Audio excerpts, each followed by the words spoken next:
hello there, humans, hippies, earthlings, whoever you are, wherever you are, whatever you're doing, and whoever you are lucky enough to be doing it too.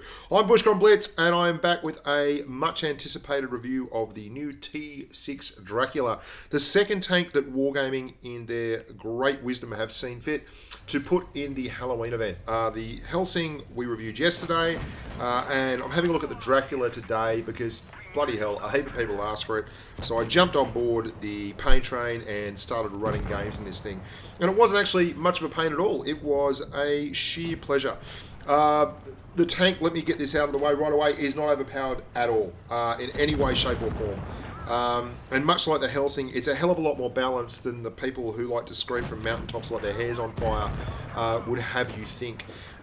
Before we go any further, this is a patron-sponsored post. If you're interested in becoming a channel sponsor, joining in on the shenanigans we get up to, seeing the private videos, jumping in the Telegram chat, or just hanging out and talking with me and the other humans in Discord, then click here. If not, we'll keep going. One last thing, obviously, we're now doing a podcast, me and the boys, and there's going to be lots of other people jumping on. I think we're going to get Ozan from Wargaming on there very soon. And some of the other guys, and having a good old chinwag.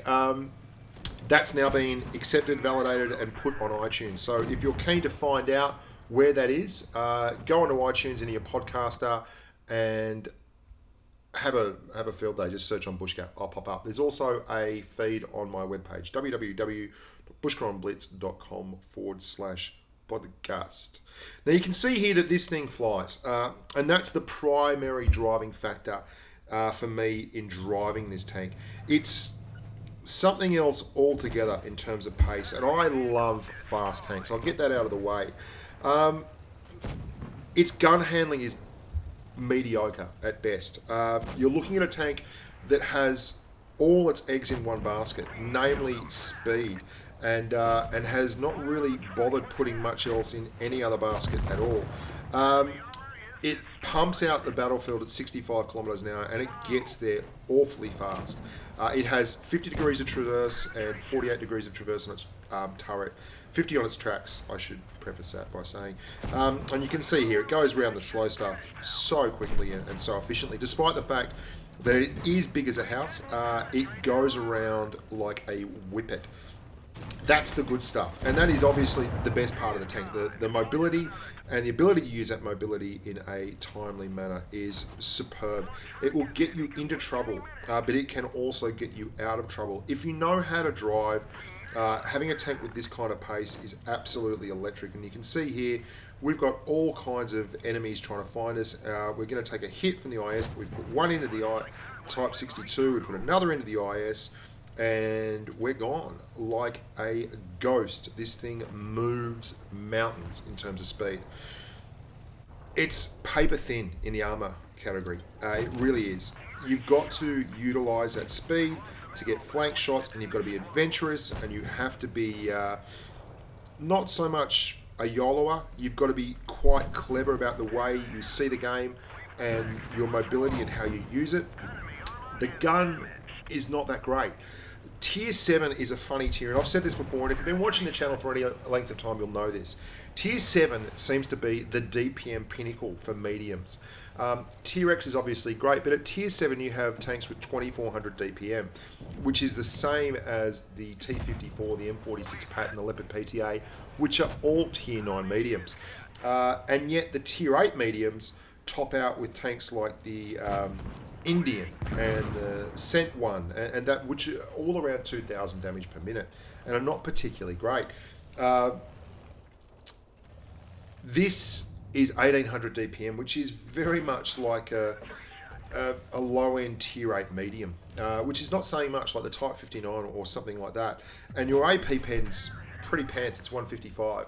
Now the Comet has 2400 damage per minute at the same tier, 13 degrees of gun depression, and 150 odd penetration on its AP rounds as well.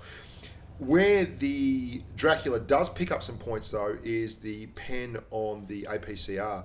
Now, like a lot of premium tanks, they run very average pen on your standard rounds and much higher pen than normal on your APCR. So your APCR picks up nearly 100 millimeters of pen, or 80 millimeters of pen anyway, 82 I think it is. 237 millimeters of pen on your APCR. The Comet, for instance, has 208 millimeters of pen on its APCR. The Panther, which is a big dog in terms of pen, has about 245 millimeters of pen on its APCR. And you can see I've put this little clip in here because if you've been watching this, you would have seen just how red a lot of these tanks are. Anything that's a heavy is going to give you struggles. Now, I love this tank to drive because it's nice and quick, but like the Helsing, I feel it is very finely balanced. It's not going to be an overpowered tank. There are tanks at this tier that are a lot smaller, but have better DPM and the same kind of mobility, like the LTTB, the SP1C, the Type 62, the Dragon.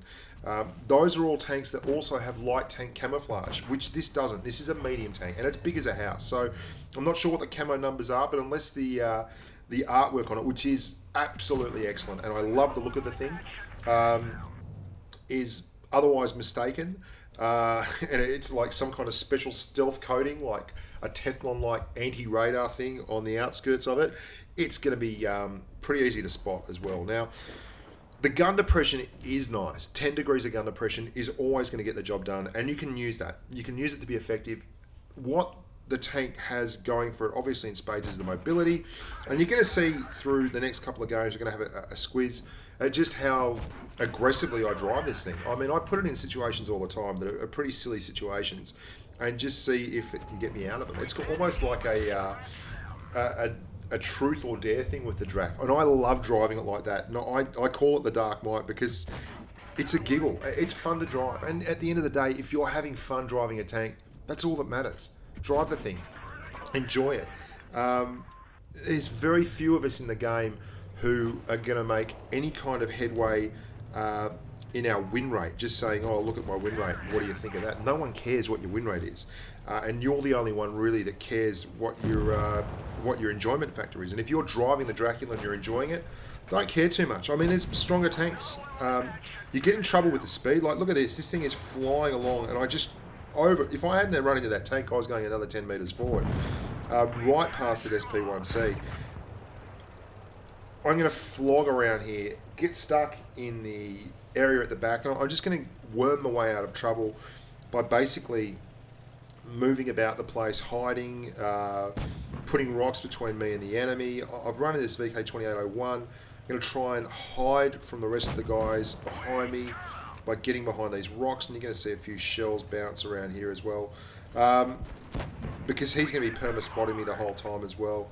I'm just trying to stay nice and safe here, and there's still 4 tanks left on the enemy team. Here comes their Drac. Going to try and do a hit point trade. There's the MT25. Now, your armour is so crap that an MT25 will comfortably pen you with the autoloader, and that can pump out damage for a tier 6 tank. It can really put damage, and so you've got to be very careful with that. And you can see I'm now using the rocks there, just putting a shot into the back of the T20. There's the autoloader hitting me again. So I've got to go past, put a shot into him, and away it bounces. Then we're going to go and bugger off, leave him alone, head towards that T20, spank him, come back and sort out this MT25. Now that's just mobility, and that's all that is. I mean, the tank has it in spades. It can go around the most unlikely of vehicles really, really comfortably, because you can get to 65 kilometers an hour, the top speed, very, very quickly. Now, the question most people ask me in the comments section and such is, what's better? What should I be going for, the Helsing or the Dracula? Well, you've got to think about the completely different types of tanks they are. And I still firmly believe that they're balanced. I absolutely believe they're balanced. The Helsing, for all the fact that it's probably got a higher ceiling, can be tragically inept in certain situations. Its penetration numbers on the gun are well under the Dracs. You've got 220 is your pen on your APCR, and yet your first shot is going to hit, and then your second shot is going to cop a enlarged bloom on your reticle and go further away from where you pointed it than you'd really like. And that leaves you in a situation where you're often having a stated DPM of nearly 2800, but a real effective DPM of much closer to 2000. So your damage per minute numbers on that are not going to be anywhere near as strong as you'd like. But that doesn't mean you can't potentially have those games where it performs perfectly. You can. Just like in the Drac, I'm driving it like a light tank, and it's not ideally suited to that because it doesn't have light tank camo. But we've done a spotting run, and we're going to turn around, and we're going to pump down here, and you can see how it does little tail slides everywhere. The other thing I have to mention on this tank, which is absolutely phenomenal, and something that's really easily overlooked and lots of people don't understand, is it takes you under 2 seconds to repair your tracks. So when you come a cropper and you have to repair a track, or you've got no repair kits left and you think you're going to get auto permatracked and smashed or anything along those lines, this thing just repairs its tracks instantly. It's actually really hard not to hit the repair button, and I'm struggling with it at the moment because I tend to actually repair the tracks automatically, and yet it's a complete waste. And it allows you the ability maybe to run an automatic fire extinguisher or something else in your kit rather than just the track repair, because it really isn't necessary at all.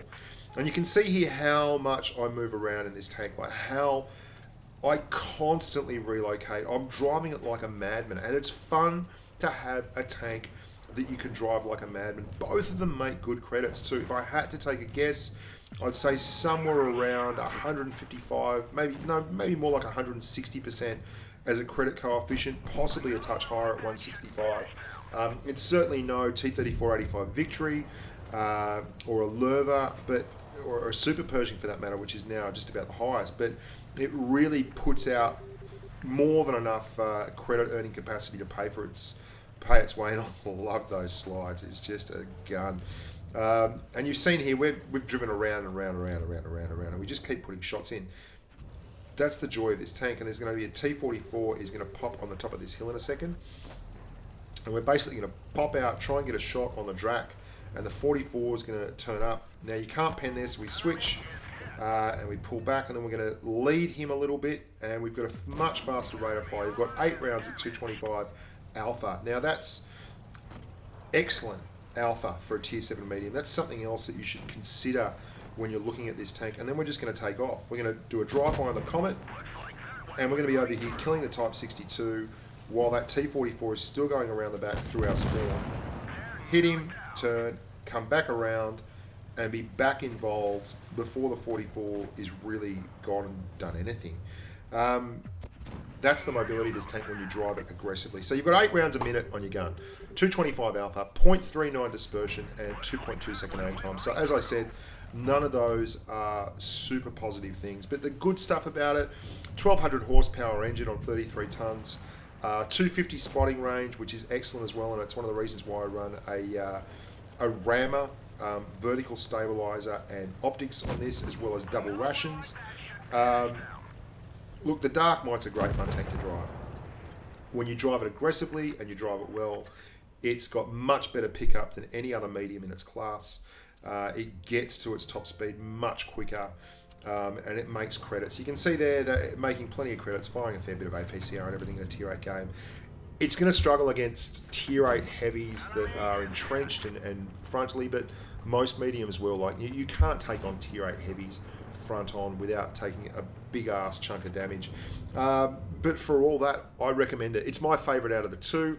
Its ceiling is lower than the Helsing. I'll get that out of the way. Its ceiling is lower than the Helsing.